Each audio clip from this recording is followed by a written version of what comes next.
오늘 우리가 함께 읽을 하나님의 말씀은 마태복음 18장 6절에서 14절까지의 말씀입니다. 마태복음 18장 6절에서 14절까지의 말씀을 우리 한 절씩 교독하겠습니다. 제가 먼저 읽겠습니다. 누구든지 나를 믿는 이 작은 자 중 하나를 실족하게 하면 차라리 연자맷돌이 그 목에 달려서 깊은 바다에 빠뜨려지는 것이 나으니라.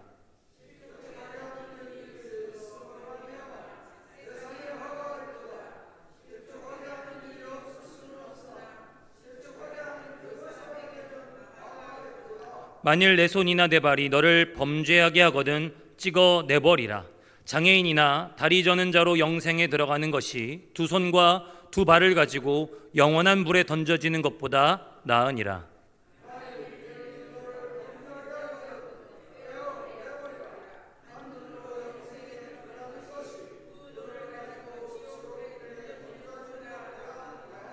삼가 이 작은 자 중에 하나도 업신여기지 말라. 너희에게 말하노니 그들의 천사들이 하늘에서 하늘에 계신 내 아버지의 얼굴을 항상 배움느니라.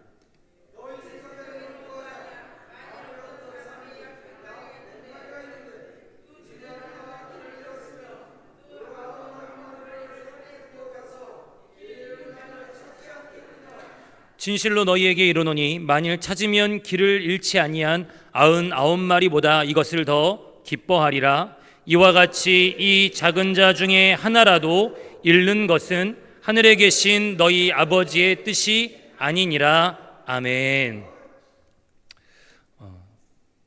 오늘 담임 목사님께서 좀 이렇게 감기에 좀 심하게 걸리셔서 제가 대신 말씀을 전하려고 섰습니다. 갑작스럽게 아침 저녁으로 또 오늘 낮에도 바람이 심하게 불었는데요. 우리 모든 청교열림교회 성도님들 크고 작은 모든 질병 가운데서 하나님의 은혜의 손길로 건지신 바 되기를 주님의 이름으로 간절히 축복하고 또 소원합니다. 특별히 우리 전도대원들 오늘 추운 날씨 속에서도 전도하셨는데 다 강건하시길 다시 한번 주님의 이름으로 축복합니다. 저는 사실 오늘 이 말씀이요 개인적으로는 굉장히 걸리는 말씀입니다. 왜냐하면 우스갯소리로 들으시면 좋겠습니다. 제가 은혜 받기 전에 굉장히 짓궂었습니다. 어느 정도로 짓궂었냐면 다른 사람들 별명 짓고 놀리는 일에 제가 타의 추종을 불허했습니다. 그래서 그게 남자든 여자든 그 사람이 그 아이가 울 때까지 놀리는 게 제 못된 성질이었었거든요. 근데 누가 마태복음을 교회에서 읽고 온 거예요. 그래서 여러분 제가 교회 오빠로서 인기가 있었을 것 같습니까? 없었을 것 같습니까? 인기가 없었습니다. 왜냐하면 제가 입만 열리면 자매들을 눈물을 짓도록 제가 놀렸거든요. 그래서 그렇게 못돼 갖고 애들 놀리고 골려먹고 별명 짓고 그랬더니 어떤 자매가 마태복음을 읽고 왔나 봐요. 그랬더니 오빠는 연자맷돌 행이야 그러는 거예요.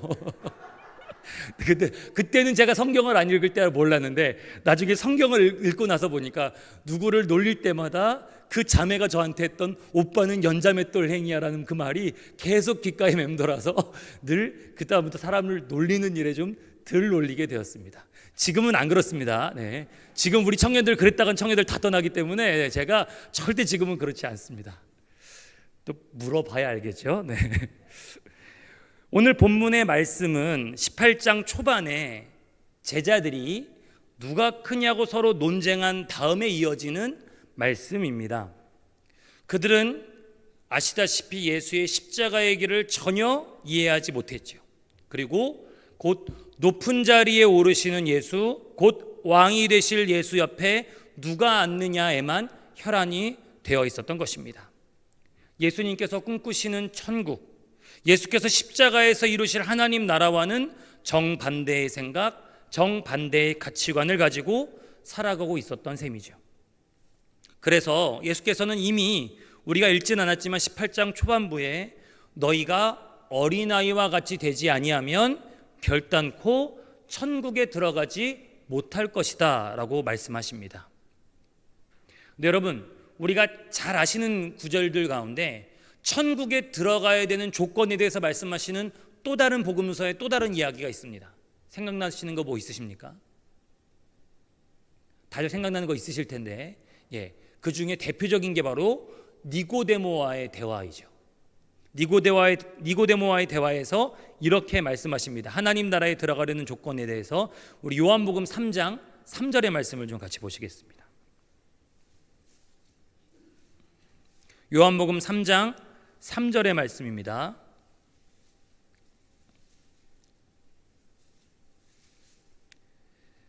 같이 읽겠습니다. 시작. 예수께서 대답하여 이르시되 진실로 진실로 내게 이르노니 사람이 거듭나지 아니하면 하나님의 나라를 볼 수 없느니라. 아멘.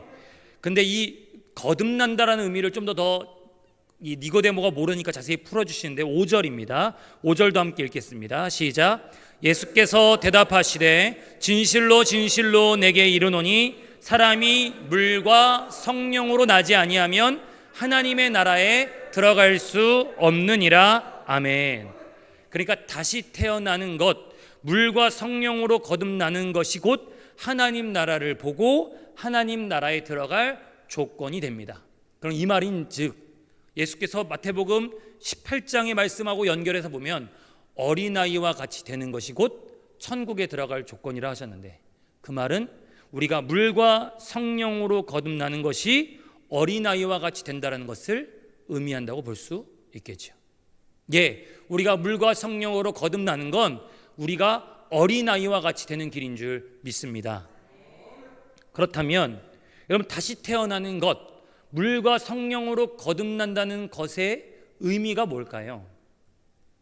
우리는 여기서 예수의 세 번째 예루살렘 길을 걸어가시는 여기 계신 성도님들은 다 다시 태어나신 줄 믿습니다. 물과 성령으로 거듭난 사람들이 바로 우리인 것이죠. 그런데 그것이 갖고 있는 뜻과 의미를 직접적으로 우리가 떠올려 보면 대번에 우리는 알긴 아는데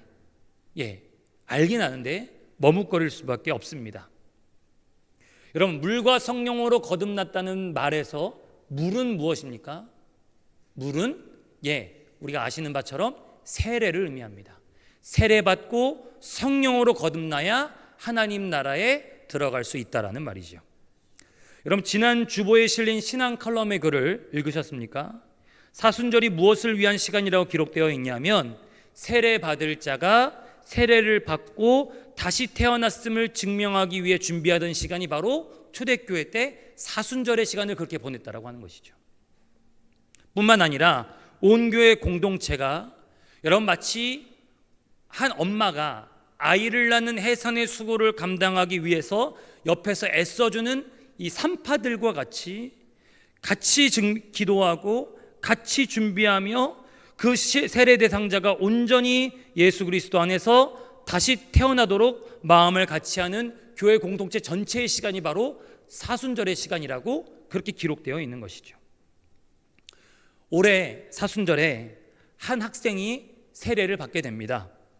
이 학생은 우리 중고등부에서 그 아이의 형과 함께 유일하게 부모님이 다니시지 않는데도 우리 교회를 다니는 친구들입니다. 그만큼 이 학생의 세례는 개인적으로나 그 집의 가정적으로나 너무나 중요하다고 할 수 있겠죠. 그러니 남은 시간 함께 기도해 주시고 이 아이뿐만 아니라 우리 중고등부 아이들의 믿음이 온전히 자라나 주님께로 자신의 전 인생을 드릴 수 있는 하나님의 사람 되기를 함께 기도해 주시기를 소망합니다. 다시 이 물과 성령으로 거듭났다는 말로 돌아와 보겠습니다. 그래서 물로 그리고 세례로 거듭났다는 것은 우리가 느끼건 느끼지 못하건 바로 이런 의미다라고 사도 바울은 말해주고 있는데요. 우리 로마서 6장 3절과 4절의 말씀을 다시 좀 찾아보시겠습니다.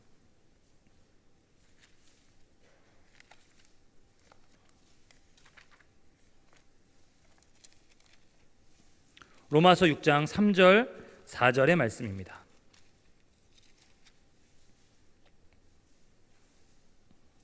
같이 읽겠습니다. 시작. 무릇 그리스도 예수와 합하여 세례를 받은 우리는 그의 죽으심과 합하여 세례를 받은 줄을 알지 못하느냐. 그러므로 우리가 그의 죽으심과 합하여 세례를 받음으로 그와 함께 장사되었나니 이는 아버지의 영광으로 말미암아 그리스도를 죽은 자 가운데서 살리심과 같이 우리로 또한 새 생명 가운데서 행하게 하려 함이라. 아멘. 세례가 무엇이냐에 대해 사도 바울이 설명해 주는데, 여러분, 예수께서 왜 죽으셨습니까? 바로 우리의 죄 때문에 죽으셨습니다. 그러니 우리가 세례를 받는다는 것은 예수의 죽으심과 합하여서 우리도 죽었다라는 의미죠. 다시 태어나려면 반드시 필요한 과정이 있습니다. 그것은 먼저 우리가 죽어야 되는 과정인 겁니다. 그래서 옛날의 세례는 지금처럼 약식의 세례가 아니라 아예 강물이나 호수의 물에 온전히 몸을 담그는 침례로 이루어졌던 게, 완전히 집어넣어서 마치 어머니의 뱃속에 있었던 양수에 있었던 것처럼 성령의 양수인 물에 완전히 자신의 몸을 담가서 이전의 삶은 다 죽고 이전의 나는 다 죽고 다시 건져 올림으로 예수님처럼 우리도 다시 살았다라는 것을 선언하는 시간이 바로 세례인 것이죠. 그러니 여러분, 우리가 15세 예수를 믿었건 20살의 예수를 믿었건 40살의 예수를 믿었건 60살의 예수를 믿었건 상관없이 세례를 받는 그 순간, 예수 믿고 세례를 받는 그 순간 이전에 살았던 우리의 생각, 우리의 가치관, 우리의 삶의 방식은 다 그리스도의 십자가 앞에서 다 죽은 것인 줄 믿습니다. 그래서 그 물에서 꺼냈을 때 이제 예수의 부활하신 것 같이 우리도 이제는 새로운 삶의 방식, 새로운 세상의 기준, 새로운 가치관으로 살아가도록 다시 태어났다. 예수와 함께 죽고 예수와 함께 다시 살아서 새로운 삶을 살아가는 것이 곧 세례인 것이죠. 여러분, 세례받은 우리, 이미 수십 년 전 세례받은 우리에게 새로운 세상이 열렸습니다. 세례를 통하여 우리가 다시 태어났음이 공동체와 세상에 선포되었습니다. 그러니까 여러분, 아주 쉽습니다. 왜 우리가 죄를 지면 마음이 불편하고요, 선을 행하지 않으면 마음이 불편할까요? 마땅히 해야 될 주님의 일을 감당하지 않으면 괜히 찜찜하고 힘들고 어렵더라도 내가 교회를 위해, 사람을 위해, 하나님 나라를 위해서 나의 시간과 에너지를 들이면 기쁨이 찾아오는 이유가 무엇이겠습니까? 우리 안에 성령이 계시기 때문인 줄 믿습니다. 동시에 이것이 여러분, 하나님 나라를 들어간, 하나님 나라를 본 다시 태어난 사람들이 살아가는 하나님 나라의 원리요, 하나님 나라의 법칙이요, 하나님 나라의 가치관이기 때문에 우리는 세상에서 살고 있으나 또한 천국의 인생을 살아가는 사람들인 것이죠. 그렇기 때문에 우리의 몸은 비록 세상에 있으나 마치 가이사의 것은 가이사에게, 하나님의 것은 하나님에게처럼 우리는 이중적인 존재로서 우리가 이 땅에 살아가면서도 천국의 삶을 살아가게 되면 이미 우리는 그 나라의 백성이기 때문에 그에 합당한 기쁨과 평안과 충만이 우리에게 주어지는 것입니다. 그러니 제자들에게 너희가 어린아이와 같이 되지 않으면 천국에 들어갈 수 없다라는 말은요, 또 다른 의미로 이런 말도 되겠습니다. 제자들이 천국의 법을, 하나님 나라의 원칙을, 세상의 상식 말고 하나님 나라의 상식을 어린아이처럼 받아들이고 배우지 않으면 천국에 합당한 자가 아니라는 뜻이죠. 여러분, 아이들을 가만히 보면 정말 하얀색 도화지 같습니다. 거기에 그려주는 대로 다 그림이 그려집니다. 엄마 아빠 말을 세상에 그렇게 철석같이 믿을 수가 없습니다. 그런데 조금만 크면 다 경험해 보셨잖아요. 일단 엄마 아빠를 불신하기 시작합니다. 엄마 생각은 구닥다리 생각이라 이거죠. 저도 점점 그런 시간이 다가오는 것 같아서 두려움이 지금 찾아오고 있습니다. 벌써부터 아빠 그 말이 맞아 그러더라고요. 여러분, 어린아이와 같다라고 하는 것은 하나님께서 그리시는 대로, 하나님께서 지으시는 대로, 하나님께서 적어가시는 대로 그대로 따라가는 아주 순전한 존재임을 우리에게 말해주고 있죠. 게다가 지난 2주 전에 목사님의 말씀처럼 이 당시에 사람 취급도 받지 못하던 존재, 어디에도 불필요한 존재가 바로 이 어린아이들이었습니다. 그러나 하나님 나라에서는 이런 불필요한 존재, 사람 취급도 못 받던 존재들에게 복이 있다 말씀하십니다. 그래서 예수께서는 이런 어린아이 하나를 영접하면 곧 나를 영접하는 것이라고까지 말씀하시죠. 그리고 그러면서 오늘 본문에서는 이런 작은 자 하나를 실족하게 하지 말 것을 굉장히 강력하게 가르치시는데요. 오늘 본문과 평행 본문인 우리 마가복음 말씀을 좀 같이 찾아보시겠습니다. 마가복음은 더 무섭습니다.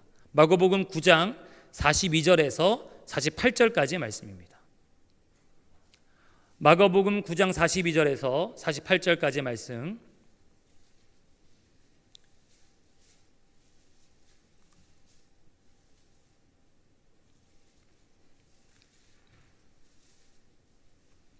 마가복음 9장 42절에서 48절은 말씀 같이 읽겠습니다. 제가 먼저 한 절씩 교독하시겠습니다.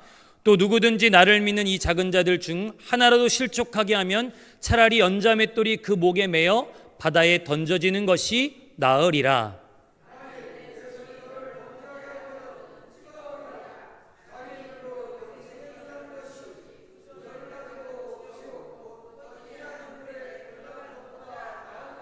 만일 내 발이 너를 범죄하게 하거든 찍어버리라. 다리 저는 자로 영생에 들어가는 것이 두 발을 가지고 지옥에 던져지는 것보다 나으니라.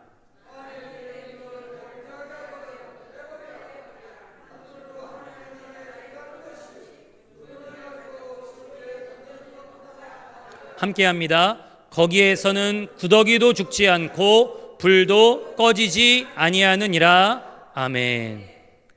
그럼 우리가 아멘 하지만요, 이거 얼마나 무서운 말씀입니까?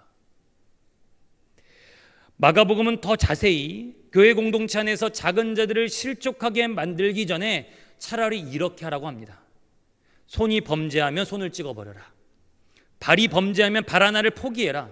눈이 범죄하게 만들면 차라리 눈 하나를 빼라. 그러면서 이렇게 말씀하시는 거죠. 아주 과격한 말씀인데요. 너 멀쩡하게 지옥 갈래? 아니면 눈 하나 빼고 손 하나 찍고 발 하나 털고 그리고 천국 갈래? 라고 말이죠. 여러분, 이게 주님의 말씀입니다. 우리가 목숨처럼 따라야 될 주님의 말씀입니다.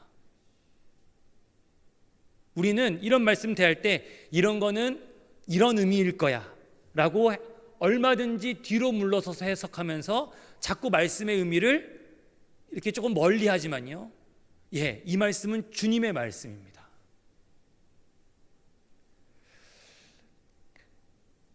사실 44절 46절에 없음이라고 나온 부분은 아마 48절이 동일하게 반복되었으리라고 추정됩니다. 거기에서는 구더기도 죽지 않고 불도 꺼지지 않는다는 것을 3번이나 반복하시면서 우리 가운데 작은 자를 실족하게 만들고 범죄하여서 하나님의 곁에서 떠나 영생을 잃어버린 인생에게 얼마나 참혹한 결과가 찾아오는지에 대해서 아주 분명하게 말씀하시죠. 그러면서 마가복음은 너 개개인이, 너 한 사람 한 사람이 지금 하나님 앞에 바로 서느냐, 작은 자를 실족하지 않게 하느냐, 그러니까 너의 온전한 모습을 하나님 앞에 믿음으로 보이느냐에 대해서 굉장히 강조하고 있는데, 마태복음은 조금 그 강조점이 다릅니다. 마태복음에는 오늘 본문 말씀 18장 6절에서 7절의 이야기가 좀 더 추가되어 있는데요, 그리고 지옥에 대한 묘사도 마가복음보다는 덜 강조합니다. 우리 오늘 본문 말씀 6절 7절의 말씀을 같이 찾아 읽겠습니다. 오늘 본문 6절 7절입니다. 시작. 누구든지 나를 믿는 이 작은 자 중 하나를 실족하게 하면 차라리 연자맷돌이 그 목에 달려서 깊은 바다에 빠뜨려지는 것이 나으니라. 실족하게 하는 일들이 있음으로 말미암아 세상에 화가 있도다. 실족하게 하는 일이 없을 수는 없으나 실족하게 하는 그 사람에게는 화가 있도다 라고 7절의 말씀이 마태복음엔 더 기록되어 있습니다. 마태복음은 누차 말씀드렸던 것처럼 교회를 위한 복음서입니다. 물론 모든 복음서가 교회와 성도들을 위해 쓰여졌지만요, 교회 안에서 신앙교육의 자료로 쓸 정도로 교회 공동체를 향한 구체적인 가르침이 있는 것이 바로 마태복음입니다. 그러한 관점에서 개개인의 죄와 개개인의 잘못들을 엄중하게 경고하고 개개인의 온전한 믿음에 대해서 경고하는 마가복음과는 달리 세상 속에서 교회는 과연 어떠해야 하는가에 대한 대답이 마태복음 안에 기록되어 있습니다. 여러분, 우리에게는 아주 막중한 사명이 있습니다. 교회의 가장 최고의 사명이 무엇일까요? 교회의 최고의 사명이 무엇이겠습니까? 영혼 구원하고 복음 전하는 일. 예, 맞습니다. 또 있을 것입니다. 뭐가 있을까요? 예배를 온전하게 드리고 말씀대로 살아가는 것, 예, 있을 것입니다. 교회가 연합되고 하나 되는 것 있을 것입니다. 오늘 말씀처럼 교회가 작은 자들을 섬기고 사랑하는 것, 예, 하나하나 틀린 말이 없고 다 우리에게 너무나도 필요한 사명입니다. 그러나 우리는 이 모든 사역을 통해서 세상에 하나님을 보여주고 하나님의 얼굴을 드러내는 것이야말로 최고의 사역이요 유일한 사명인 줄 믿습니다. 복음 증거하는 거 왜 합니까? 세상에 하나님의 살아계심을 드러내는 것입니다. 사랑하는 것 왜 하는 것입니까? 우리가 우리를 통하여서 하나님의 사랑이 우리 가운데 있음을 보여주는 것입니다. 예배와 말씀을 통해서 보이지 않는 하나님을 오늘 우리는 보이는 분처럼 예배하고 찬송하는 것이죠. 그래서 요한일서 4장 12절은 이렇게 말합니다. 어느 때나 하나님을 본 사람이 없으되 만일 우리가 서로 사랑하면 하나님이 우리 안에 거하시고 그의 사랑이 우리 안에 온전히 이루어지느니라. 아멘. 세상은 하나님의 얼굴이 늘 보고 싶습니다. 늘 보여달라고 아우성이었습니다. 증명해 보라고 교회를 향해 따져 물었습니다. 그런데 그때마다 때로는 교회가 어리석어서요, 그런 목소리들을 힘으로 눌렀던 적이 있었습니다. 때로는 증명하고 변증해 보려고 애를 쓰기도 했었습니다. 그러나 사실 그럴 때마다 우리는 오늘 주님의 가르침에 귀를 기울여만 했습니다. 나를 믿는 이 작은 자 하나를 실족시키지 말아라. 나를 믿는 이 작은 자 하나를 영접하면 곧 나를 영접하는 것이다. 그러니 세 번째 예루살렘 길을 따라 올라가는 제자들은 반드시 이러한 삶, 반드시 이러한 생각을 가지고 작은 자 하나하나를 존귀하게 영접하는 공동체를 만들었어야만 했던 것이죠. 왜냐하면 교회는 세상이 아니기 때문입니다. 세상에서는 이름난 자, 가진 자, 부한 자, 높은 자들을 존귀하게 대접하고 영접하고 환영할지를 모르겠습니다만 이곳은 하나님의 살아계심을 드러내고 하나님 나라가 바로 여기에 있음을 나타내야 될 교회이기 때문이죠. 여기에는 세상의 법칙이 허용되지 않습니다. 여기에선 세상의 가치관이 통용되지 않습니다. 여기는 믿음의 가치관과 믿음의 법칙이 통용되는 곳이 바로 우리가 지금 다니고 있는 바로 이 교회인 줄 믿습니다. 여러분, 그래서 이 모든 교회들을 향한 가르침으로 가장 중요한 말씀 가운데 하나가 바로 팔복이죠. 여러분, 어떤 사람들이 복이 있다고 말씀하십니까? 심령이 가난한 자, 애통한 자, 온유한 자, 의에 줄이고 목마른 자, 긍휼히 여기는 자, 마음이 청결한 자, 화평케 하는 자, 의를 위하여 핍박받는 자, 이런 자들이 다 복이 있다라고 선언하십니다. 아멘이시죠? 그럼 여쭤보겠습니다. 인생 내내 애통하고 싶으신 분 계십니까? 사는 동안 다 참고 다 인내하면서 평생 견디는 온유한 삶 살아가고 싶으신 분 계십니까? 복이 있다고 말씀하시는데요. 하나님 나라의 복이 그런 사람들에게 있다 말씀하시는데요. 우린 심령이 가난한 것도 싫고요, 실제로 가난한 것도 싫습니다. 그런데 주님은 이런 인생이 복이 있다라고 선언하십니다. 세상이 생각하는 복의 개념을 완전히 바꿔버리신 것이죠. 그러나 거듭난 우리는 어떤 복을 쫓아 살아가고 있는지 우리 스스로에게 되묻지 않을 수 없습니다. 심령도 배부르고 실제로도 부요한 자, 늘 기쁨과 환희에 가득 찬 인생, 핍박과 고난이 없는 평탄한 삶이 우리의 바람이요 우리의 소원이 되어버린 지 오래이지 않습니까?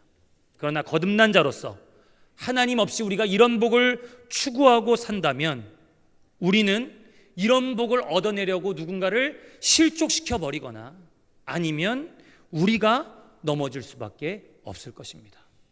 우리 안에 두 가지 법이 있기 때문이죠. 세상의 법과 하나님의 법이 있는데, 그리고 성령께서는 끊임없이 하나님의 법을 따르라고 말씀하고 계신데 우리의 고집대로 세상의 법을 따르다 보면 반드시 우리는 누군가를 실족시키거나 마치 이 제자들처럼 말이죠. 아니면 우리가 넘어질 수밖에 없을 것입니다. 이미 말씀드렸던 것처럼 우리가 살아가고 있는 이 세상이 작은 자가 아니라 큰 자, 약한 자가 아니라 강한 자, 가난한 자들이 아니라 가진 자들이 존귀하게 대접받는 이 세상 속에서 주님은 이 실족하게 하는 일들 때문에 7절을 보면 세상이 참으로 불행해진다라고 말씀하고 있습니다. 다른 것 때문에 불행해지는 것이 아닙니다. 없어서 불행해지는 것이 아닙니다. 모자라서 화가 있는 것이 아닙니다. 이런 작은 자들을 실족하게 하는 일들 때문에 세상에 화가 있고 세상에 불행해진다고 말씀하셨던 것이죠. 그러니 온통 세상의 작은 자들을 실족하게 만드는 일도 가득한데 적어도 교회에서만큼은, 적어도 제자들만큼은 그러지 말라라고 지금 강하게 말씀하고 계십니다. 그러나 제자들이 네가 크냐 내가 크냐, 네 방법이 옳으냐 내 방법이 옳으냐, 네 신앙이 좋으냐 내 신앙이 좋으냐, 이걸 갖고 싸우다 보면 교회에서마저도 작은 자들이 실족할 수밖에 없는 것입니다. 적어도 예수의 이름으로 세워진 우리 청교열린 교회 가운데 작은 자들이 실족하는 일이 없기를 주님의 이름으로 간절히 소원하고 축복합니다. 이 일들은 실제로 있었던 일들이죠. 우리는 우상의 고기를 먹느냐 마느냐를 갖고 싸웠던 로마 교회와 고린도 교회의 이야기를 잘 알고 계실 겁니다. 이거 몇 번 여쭤봤던 건데, 여러분 우상의 고기를 먹어야 됩니까? 먹지 말아야 됩니까? 우상에게 바쳐진 고기가 시장에서 싸게 풀렸습니다. 이거 먹어야 됩니까? 먹지 말아야 됩니까? 안 먹어야 된다고 말씀하신 분들도 계시고 먹어도 된다고 말씀하신 분들도 계실 겁니다. 근데 성경에서 교회가 늘 이걸 갖고 싸웠다는 겁니다. 이거 어떻게 우상에게 바쳐진 고기를 먹느냐 그러면서 핏대 올리면서 목소리 높이는 사람들이 있었는가 하면 그거 그냥 음식이다, 하나님이 주신 음식이다, 하나님께 감사하는 마음으로 먹으면 전혀 문제될 게 없다라고 하는 사람들도 있었습니다. 근데 재미있는 것은 이제 막 믿기 시작해서 마음이 뜨거웠던 사람들이, 믿음의 시작이 얼마 되지 않았던 사람들이 우상에게 바쳐진 고기 먹을 수 없다라고 주장했고요. 오래 믿으면서 하나님의 경륜과 하나님의 은혜를 깨달은 사람들이 그 음식 먹어도 상관없다라고 했다는 겁니다. 치열하게 싸우니까 사도 바울이 뭐라고 얘기했냐면 네 말도 옳고 네 말도 옳다라고 했던 거죠. 중요한 건 뭐냐? 서로 싸우고 분열되고 나뉘어져서 작은 자들을 실족하지 않게 하는 것이 중요했던 것이죠. 내가 옳다라고 주장할 것이 아니라 믿음 좋은 분들은 그래 너희들이 그게 불편하니 너희들 생각해서 우리는 상관없지만 우리가 먹지 않겠다라고 얘기했던 거고요. 믿음이 이제 막 시작한 사람들이 핏대 올리면서 얘기하던 것들을 잠시 멈추고 교회가 지혜롭게 이것에 대해서 이야기하고 기도하면서 성경적인 답을 찾아가라는 것이 교회들을 향한 사도 바울의 해답이었던 것입니다. 하나같이 핵심은 그것입니다. 내가 옳다라고 주장하지 않고 내 신앙이 좋다라고 자랑하지 않고 서로를 용납하면서 작은 자들을 실족하지 않게 교회가 하나 되는 것, 그게 바로 나를 부인하고 나의 십자가를 지고 주님을 따라가는 길, 바로 세 번째 예루살렘 길로 걸어가는 성도의 자세인 것이죠. 그러나 제자들이 세상을 닮아서 서로 높아지려 했던 것처럼 초대교회도 마찬가지였던 것 같습니다. 핍박받을 때마다 교회에서 정치적인 영향력을 가진 사람들이 필요했습니다. 교회가 경제적으로 궁핍해질 때마다 부유한 귀족들에게 의지하는 경우가 많았습니다.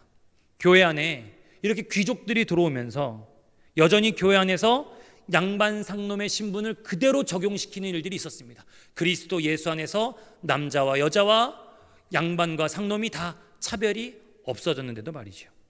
이건요, 로마에서도 있었고 우리나라에서도 마찬가지였습니다.